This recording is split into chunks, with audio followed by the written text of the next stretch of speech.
السلام علیکم دوستو، کیسے ہو آپ سب؟ میں ہوں عریج اور آپ ہیں اس وقت میرے یوٹیوب چینل عریشہ ناولز پر۔ دوستو آج ہم ریڈ کرنے جا رہے ہیں جانے عشقم کی قسط نمبر 70۔ تو چلیے سٹارٹ کرتے ہیں۔ جانے عشقم قسط نمبر 70، تحریر عریشہ۔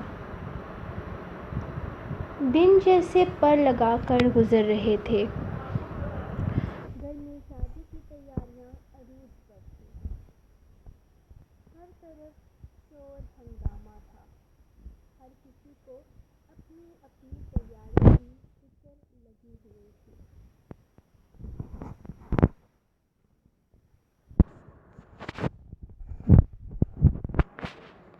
جبکہ ان دنوں انایا کو امریش نے اپنے پاس رکھ لیا تھا۔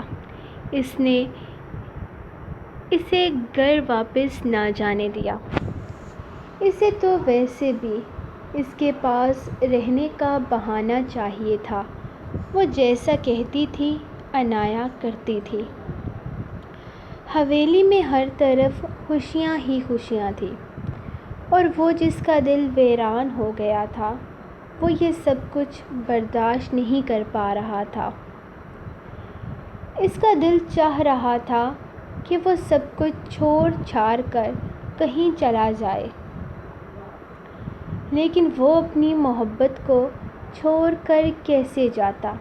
اس کا دل اسے اس بات کی اجازت نہیں دے رہا تھا، لیکن وہ بھی اپنی محبت کو کسی اور کا ہوتے ہوئے بھی نہیں دیکھ سکتا تھا۔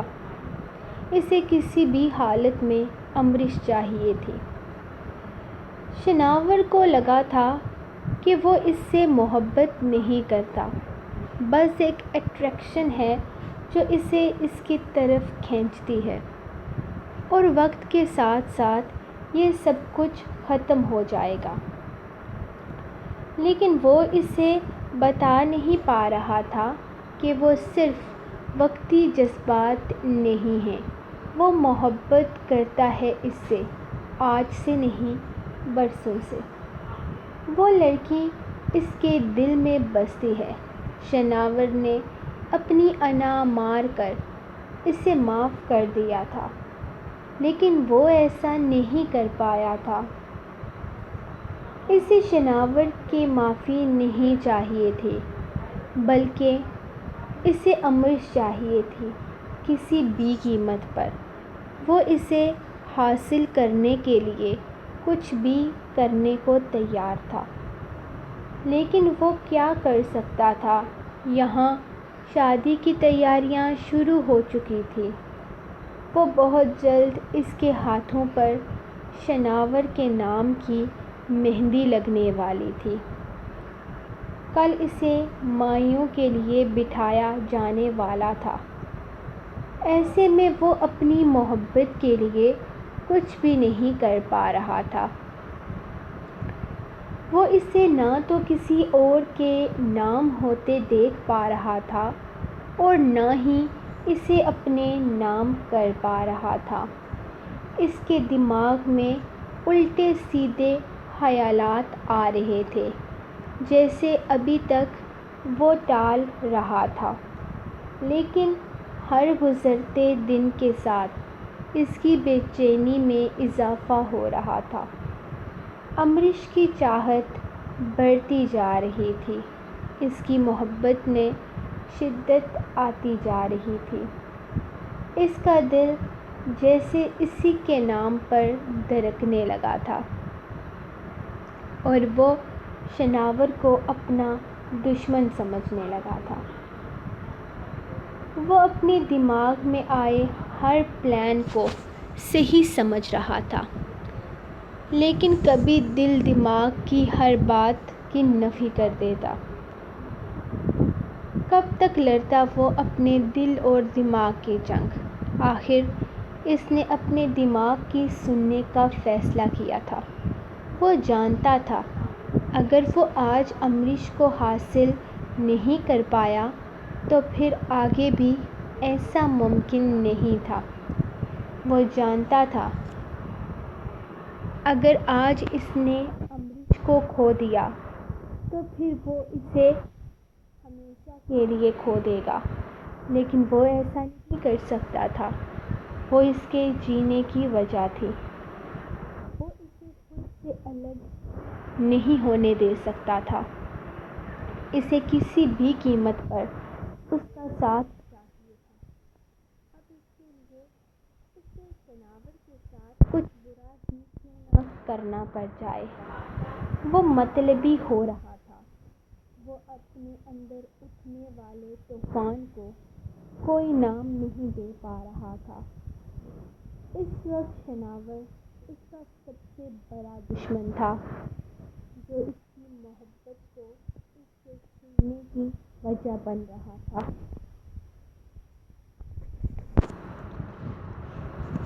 آج اسے مایوں بٹھا دیا گیا تھا۔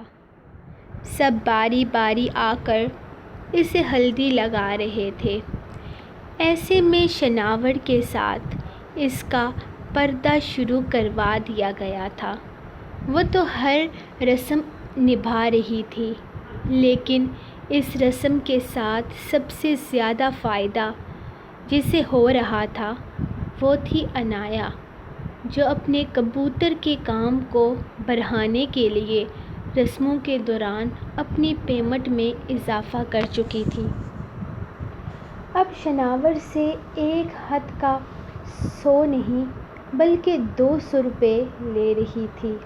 مہنگائی ہو رہی تھی تو خرچے بھی زیادہ تھے، اور اس نے اپنے خرچے پورے کرنے کے لیے اپنی پیمنٹ میں اضافہ کر دیا تھا، جس پر پہلے تو شناور نے اسے گھور کر دیکھا، پھر اس کی بات مانتے ہوئے 200 روپے اس کی ہتھیلی پر رکھ دیے، اور یہ 200 روپے حاصل کرنے کے بعد وہ اس کا ہاتھ لے کر آخرکار سکون سے واپس جا رہی تھی۔ لیکن اسے کمرے کے دروازے سے باہر نکلتے دیکھ معظم نے دیکھ لیا تھا۔ عنایا وہ واحد لڑکی تھی جو شناور کے کمرے میں بنا اجازت کبھی بھی آ سکتی تھی، اور اس بات کو کوئی بھی زیادہ محسوس نہیں کرتا تھا۔ عنایا اس کے لیے مددگار ثابت ہو سکتی تھی، لیکن نہیں، وہ چھوٹی بچی تھی۔ وہ اس معصوم سی لڑکی کے ساتھ کچھ بھی ایسا کرنے کے بارے میں نہیں سوچ سکتا تھا۔ اسے نادیہ کو ہی کسی قیمت پر حویلی بلانا تھا، لیکن نادیہ سے وہ رابطہ کیسے کرتا؟ اسے یقین تھا جب وہ نادیہ سے یہ کہے گا کہ ممکن ہے کہ اس کے بعد نادیہ اور شناور کی شادی ہو جائے تو یقیناً وہ یہاں آنے سے انکار نہیں کرے گی، لیکن اس بارے میں وہ طیب کو کیسے سمجھائے گا؟ اور پھر جو کچھ اس نے نادیہ کے بارے میں سن رکھا تھا، اس کے بعد شاید ہی اس کے گھر والے اسے کبھی قبول کرتے۔ اپنے دوست کی نظروں سے دیکھتے ہوئے اسے نادیہ بہت اچھی لڑکی لگ رہی تھی، لیکن اب آہستہ آہستہ اسے سمجھ میں آ رہا تھا کہ نادیہ اتنی اچھی لڑکی نہیں تھی۔ وہ اسے بھی تو کتنی بار عجیب طرح سے اشارے کر چکی تھی۔ اس نے طیب کا ساتھ دیتے ہوئے شناور پر انگلی اٹھائی تھی، لیکن وہ جانتا تھا کہ نادیہ خود ہی شناور کے قابل نہیں ہے، اور ممکن تھا کہ بعد میں وہ اسے بلیک میل کرنے لگے۔ اس لیے بہتر تھا کہ وہ ایسی عورت کو اپنے خاندان سے دور ہی رکھے۔ لیکن عنایا کو دیکھ کر جو خیال اس کے دماغ میں آیا تھا وہ اس نے فوراً جھٹک دیا تھا۔ وہ ایک بہت ہی پیاری اور معصوم سی لڑکی تھی، اس نے فوراً اپنی ہر بری سوچ کو ذہن سے جھٹک دیا۔ نہیں، وہ ایسا نہیں کر سکتا تھا۔ وہ اپنے کمرے میں آ گیا تھا۔ گھر کا خوشیوں بھرا ماحول اسے عجیب سی گھٹن میں مبتلا کر رہا تھا۔ وہ جتنا ہو سکے ان سب چیزوں سے دور رہتا تھا۔ اس کے وہم و گمان میں بھی نہ تھا کہ وہ مقدم کو اس کی اتنی بڑی غلطی پر معاف کر دے گا۔ لیکن جب یہی بات اس نے زراور کو بتائی تو زراور نے اس کی سوچ بدلنے میں اہم کردار ادا کیا۔ اس نے اسے سمجھایا کہ مقدم کوئی غیر نہیں ہے، وہ اس کا بھائی ہے اور وہ اس پر حق رکھتا ہے۔ کم از کم اتنا حق تو رکھتا ہی ہے کہ وہ اسے صحیح اور غلط پر روک ٹوک سکے۔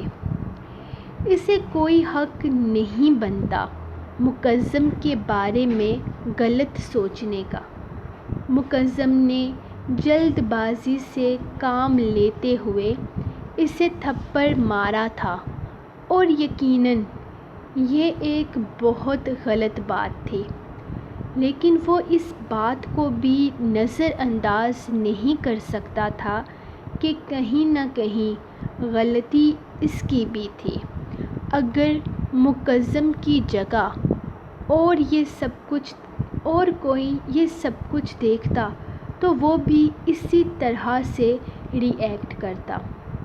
شاید اگر مکرش ہوتا اور وہ اسے تھپڑ مارتا تو وہ اتنا برا نہیں مناتا جتنا مقدم کی بے اختیاری پر اس نے منایا تھا۔ مقدم اور شناور میں انا کا رشتہ نہیں تھا، وہ دونوں محبت کا تعلق جوڑے ہوئے تھے، اور شاید ان دونوں کے رشتے میں اس چیز کی کمی تھی۔ اس نے مقدم کے ساتھ کبھی بھی ایک بہترین بانڈنگ شیئر نہیں کی تھی۔ نہ ایک دوسرے کے ساتھ بیٹھتے تھے اور نہ ہی دونوں میں مذاق مستی کا کوئی رشتہ تھا۔ اگر ایسا رشتہ ان دونوں میں ہوتا تو شاید بات اتنا نہ بڑھتی، اور شاید یہ سب زراور کے سمجھانے کا ہی نتیجہ تھا کہ شناور نے اپنے قدم پیچھے ہٹا لیے تھے۔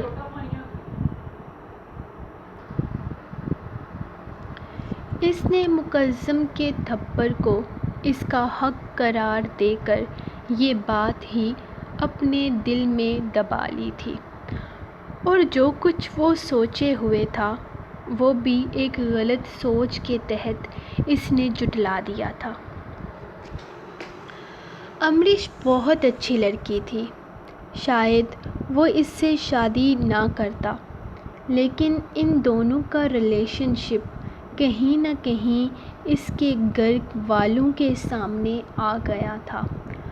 اگر وہ دادا جان کے سامنے اس شادی سے انکار کرتا تو یقیناً امریش کے کردار پر انگلیاں اٹھائی جاتی، اور وہ جانتا تھا کہ وہ صرف اس سے محبت کرتی ہے اور وہ اپنی وجہ سے کسی لڑکی کو بدنام نہیں کر سکتا تھا۔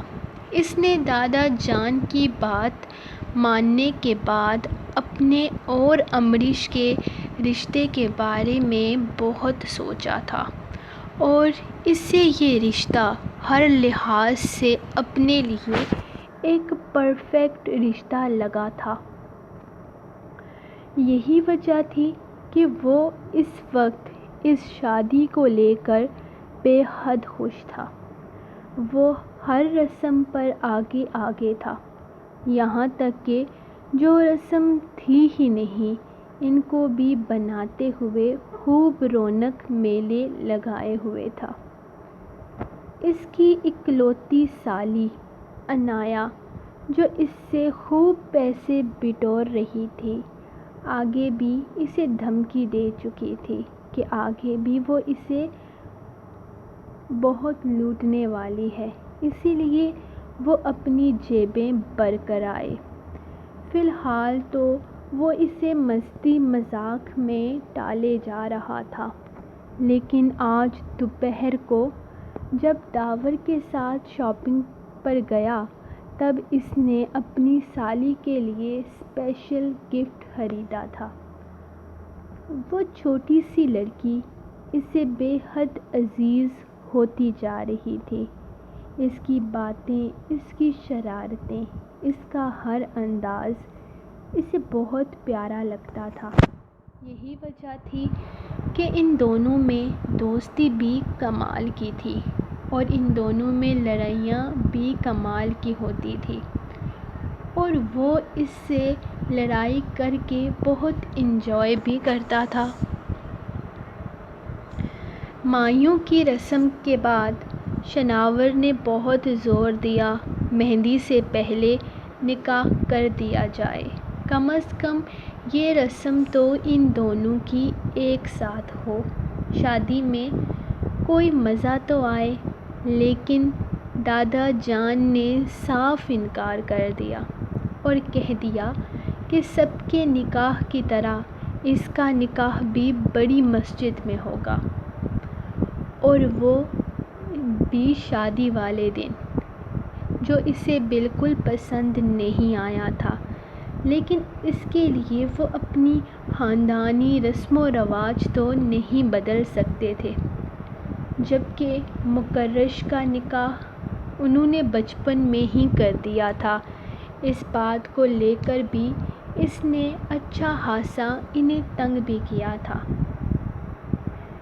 یہاں تک کہ اس نے یہ بھی کہہ دیا تھا کہ مکرش کے لیے سارے اصول بدلے جا سکتے ہیں، لیکن اس کے لیے نہیں بدلا جا سکتا۔ لیکن وہ اس کی باتوں اور اس کی دہائیوں پر دھیان کون دے رہا تھا؟ آخر یہی طے پایا کہ نکاح شادی والے دن ہوگا۔ اس پر آخر کار وہ چپ ہو کر بیٹھ گیا۔ اس کی امریش شادی سے پہلے دیکھنے کی ہر خواہش ادھوری رہ گئی تھی۔ آج مہندی ہو رہی تھی، وہ بھی دونوں کی الگ الگ۔ حویلی کے پچھلے سائڈ پر لڑکے اپنی رسمیں ادا کر رہے تھے اور حویلی کے اندر لڑکیوں کی مہندی کی رسم ادا کی جا رہی۔ آخر کار صبح نکاح اور پھر تو شادی کے بعد رخصتی ہونے ہی والی تھی۔ بس ایک دن کا انتظار تھا، پھر تو ویسے بھی وہ اسی کی ہو جاتی۔ وہ اسے دیکھ بھی لیتا اور اس کے لیے لایا ہوا تحفہ بھی اسے پسند کروا لیتا، لیکن نہ جانے کیوں اسے لگ رہا تھا کہ اس کا لایا ہوا نیکلس اسے پسند نہیں آئے گا، کیونکہ اس کی پسند ضرورت سے زیادہ سمپل تھی۔ ایسے میں ممکن تھا کہ وہ اس کا لایا ہوا نیکلس پسند نہ کرتی، لیکن اس کا دل رکھنے کے لیے ہاں کر دیتی تھی۔ اسے یہ بالکل اچھا نہیں لگتا، وہ ایک بار اسے وہ دکھا لینا چاہتا تھا۔ آخر کار اس نے اپنی کبوتری کو اس کام کے لیے استعمال کرنے کے بارے میں سوچا۔ اس نے تقریباً 5-6 بچوں کو اندر بھیج کر کہا کہ عنایہ کو بلا کر لاؤ، لیکن یہ بچے بھی انتہا کے ڈھیٹ تھے۔ مجال ہے جو کوئی ایک بھی اس کا پیغام اس تک پہنچا آیا ہو، لیکن پھر اللہ نے اس پر رحم کر دیا۔ تھوڑی دیر کے بعد وہ اپنا یلو اور گرین لہنگا سنبھالتی خود ہی باہر کسی کام کے لیے آئی تھی، جہاں اس نے اسے گھیر لیا تھا۔ عنایہ یار یہ گفٹ اپنی آپی کو دکھا کر لاؤ، اسے پسند ہے یا نہیں، اگر نہیں پسند تو چینج کروا دوں گا، لیکن اس سے کہنا کہ پوری ایمانداری سے بتائے گی، مجھے خوش کرنے کے لیے نہیں۔